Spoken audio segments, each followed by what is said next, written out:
The first attack didn't come with a warning. It came with silence. 3 human patrol ships vanished on the edge of Coalition space. No debris, no distress calls. Just empty locations where entire crews had once been. We were a young species, still learning our way around the galaxy, considered by the ancient Coalition races to be, well, a bit brutish.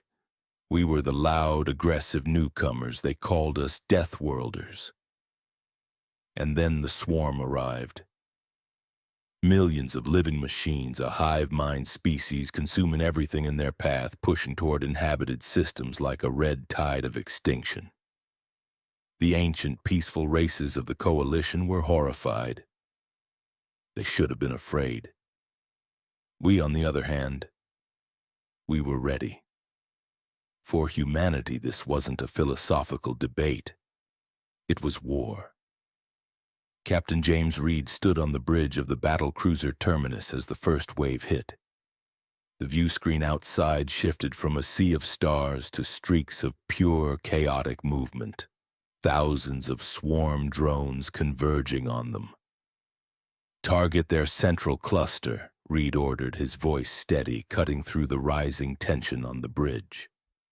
The Terminus answered with fury. A beam of pure energy. A lance of concentrated light carved through the incoming wall, vaporizing thousands of drones instantly. But it was like trying to empty the ocean with a bucket. For every one they destroyed, 10 more emerged from the darkness.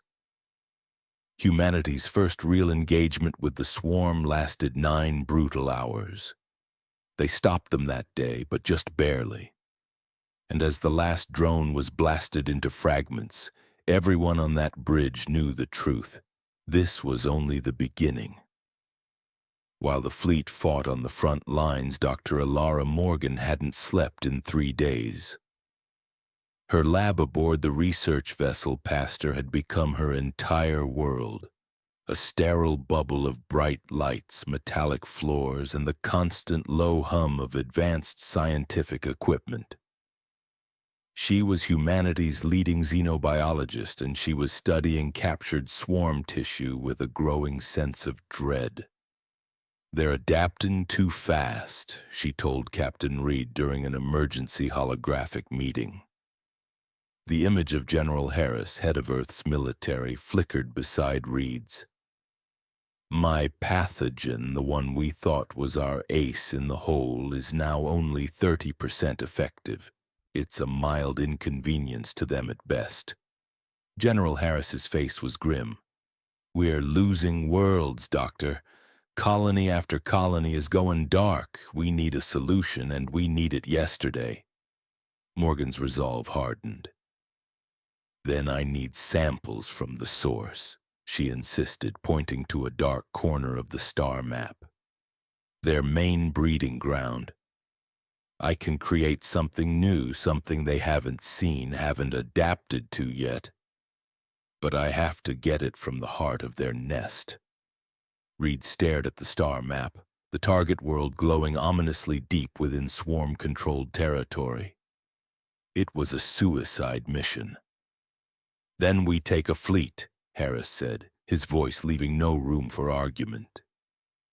"The largest fleet this coalition has ever seen, and we get her there." And so, with a desperate hope fueling their engines, the greatest armada ever assembled ignited its drives and pushed into the dark. 6 human battleships formed the spearhead of the fleet, a wedge of pure firepower. Hundreds of alien support vessels from the coalition's other races followed behind them, a testament to their sheer desperation.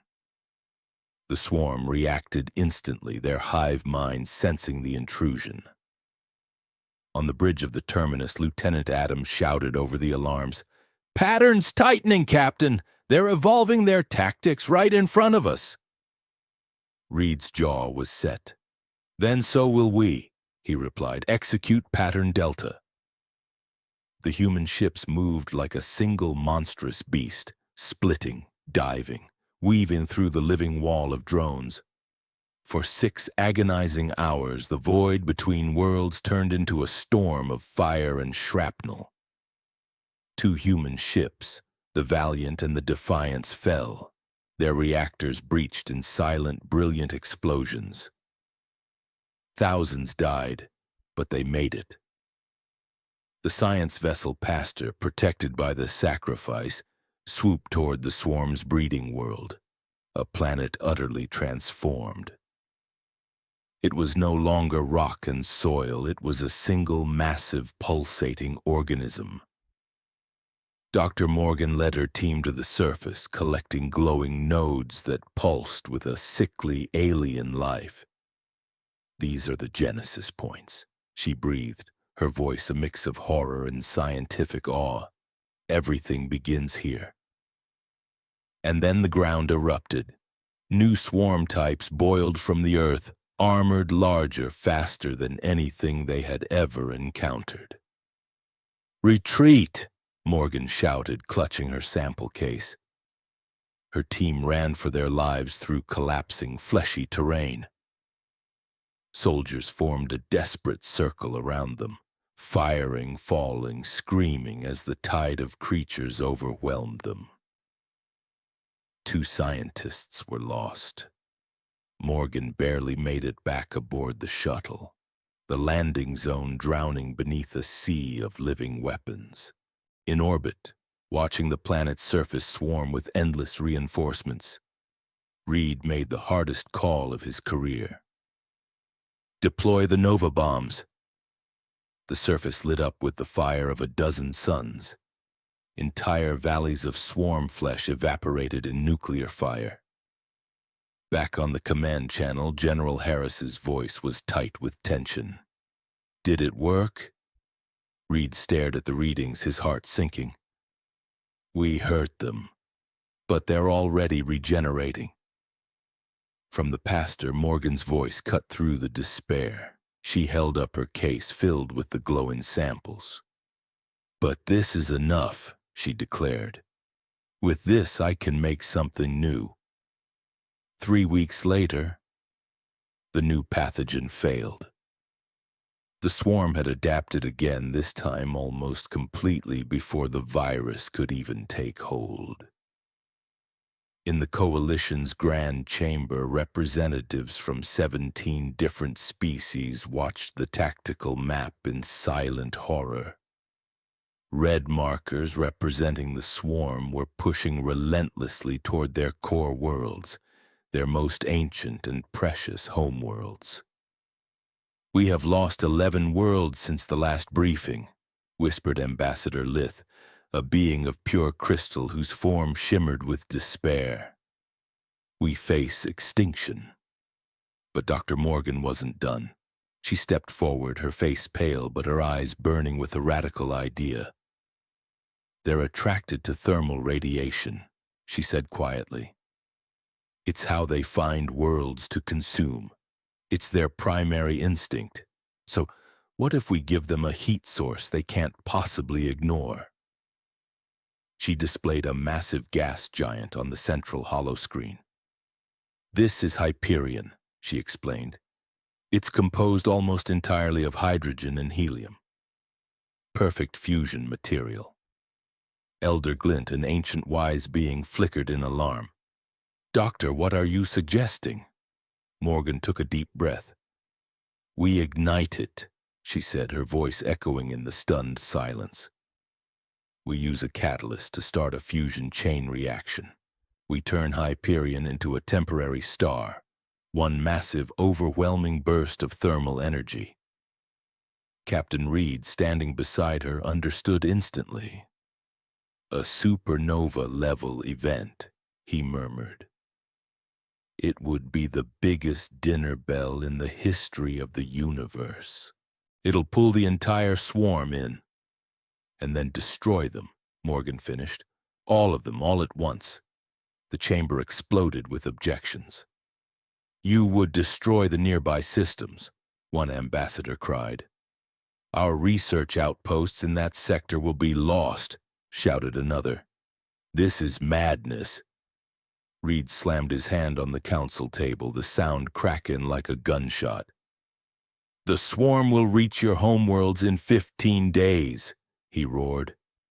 "Principles won't save you. Your pacifism won't save you. This plan might."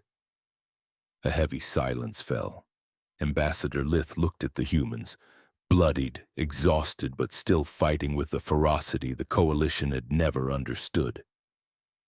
"We must consider it," he said. 6 hours later, the vote passed. Operation Sunforge was a go, the final gamble. Captain Reed boarded the stealth ship, the Firebreak, along with 14 other volunteers. Their mission was simple in concept, impossible in practice. Plant the fusion catalyst deep inside Hyperion's atmosphere.